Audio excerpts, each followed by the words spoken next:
And let's see.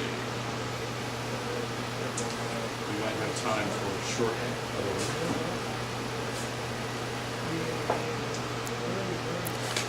This is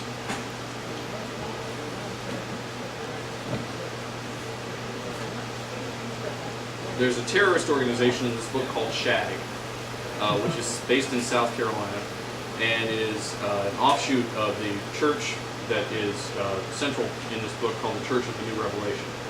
The members of SHAG are elderly adherents and fans of shag dancing, which I'm not sure if any of you are familiar with up here. It's a slowed down version of the jitterbug that's popular in the 50s and 60s, primarily in the South. Danced to old R&B and Motown. And so essentially what these folks have done is formed a terrorist organization around this dance, and they travel around attacking dance clubs, forcing them to play shag music and perform the dance. So, and they also indulge in a lot of youth enhancement therapy, bad plastic surgery, and hormone therapy and the like. This is one of the clubs that they are in the midst of attacking, called the Final Frontier. It's in Florence, South Carolina, which is one of the hubs of shag fandom. The sign, excuse me, the sign behind the bar at the Final Frontier read, "Maximum occupancy 100.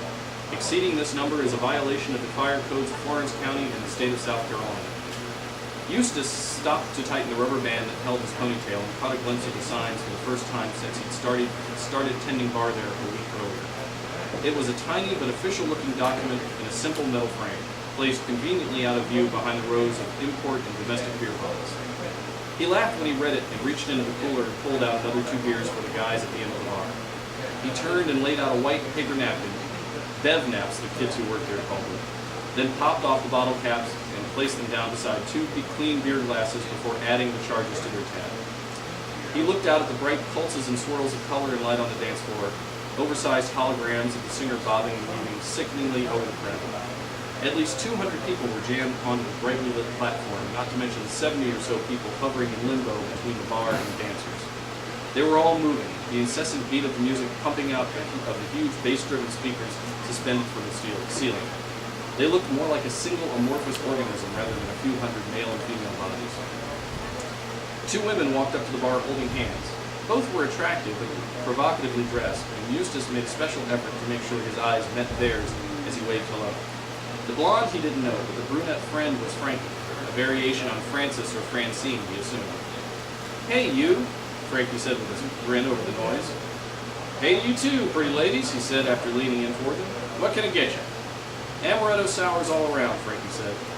He nodded and set upon his work. "Nice to see you decided to come back this weekend," Frankie said as Eustace poured their drinks.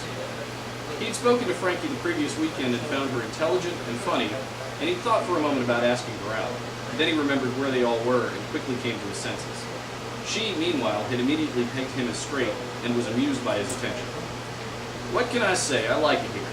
The money's good, clientele isn't nearly as prone to violence as the crowd in the biker bar I left, and it's a hell of a lot easier for me to turn down an ugly man at the end of the night than an ugly woman. All I got to say is if y'all can stand an old ex-military breeder like me, then the world's a better place for it, right?" "Amen," Frankie said as she slapped down a cash card blinking $100. "Keep those drinks coming, and whatever's left over is for you." She winked and leaned forward while the other woman surveyed the crowd. "I'm doing my best to get lucky tonight." "And I'm here to help you, sister," he said as he went to get orders from his newest arrivals.